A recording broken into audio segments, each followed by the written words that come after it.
Hello, I'm Min Kobayashi, and today I'm going to be doing a book review on Lawn May She Rain by Rhiannon Thomas. So this was a book that came out in February, I believe, of 2017, and it is YA, technically fantasy, but I'm going to talk more about genre later. I really love this book, and I'm talking about it because I realized I could not talk all about what I wanted to talk about in a wrap-up, because I have a reading book issue. Which is why I'm here, to get professional help and encouragement for my addiction. Her first book ever, and she really did a great job on just general-ish of the book. The book is well constructed and well developed, and I thought the plot was pretty coherent. It is like a classic cliche, girl becomes queen, but you don't normally have murder involved with people becoming queen, unless they murder them themselves or someone is doing something. She does not actually murder people, and yet 23rd in line becomes queen.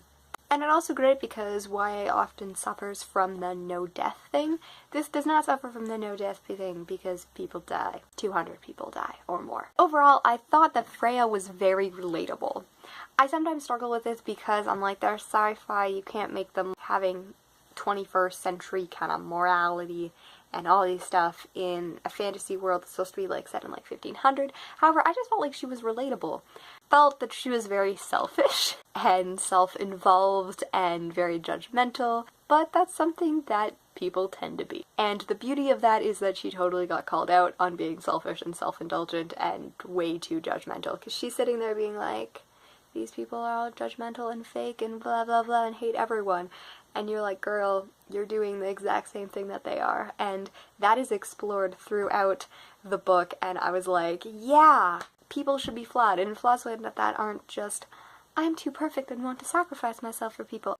A lot of heroines are selfish, and a lot of people are selfish. I think we're all innately selfish. I thought that was really cool to actually have her flawed in that way. So right off the bat, she is weird, she's picked on, people don't really like her. Most people relate to that. I can definitely relate to being like the weird outcast that people are like, every time you open your mouth, what the weird things you say. She also has an anxiety attack right at the beginning. Why do people never have mental illness in fantasy? Why is mental illness only reserved for YA contemporary books? She has an anxiety attack, and I'm like, I would have an anxiety attack with all these people and crazy people and people judging you and asking you too many questions. So I thought that was perfect. I thought the representation and how anxiety was portrayed throughout the novel was fantastic. It wasn't over the top, but it definitely, with someone who had anxiety, I could definitely see that being relatable. Another girl, Madeline, also struggles with depression. She's like, I am sad and I don't know why. For me, that sums up depression a lot for me. It's when you feel these feelings and you're like, I just want to be okay and I just want life to be better and I want to be happy, and I feel sad and depressed even when I try. I thought that was very interesting, especially for the Madeline character, to have her struggle with depression and to have an open conversation about that. I'm not even sure if Rhiannon even tried to have that happen. And then I also love the diversity of genre. So it's a YA fantasy book. However, it's also a mystery because people die and they're trying to figure out the murder. It also has like involvement of even like things like science fiction and stuff, because she's a scientist and she has all these cool things and she's doing all these experiments. So if you like that, you could like it. It's a Bildungsroman coming of age story in which she comes to know of herself. Like, as I said, she thinks she's selfish and she goes through this realization of the world and how she is and how people actually are that she didn't realize. It's high fantasy as well, with world building and all that stuff and like a rightful heir kind of thing. It's a romance with realism. The romance in this book, the thoughts that go through her brain, I'm like, that's totally relatable. It wasn't the most swoon-worthy romance, but it was definitely like her processing of. Overall, I just thought that it was a really well constructed.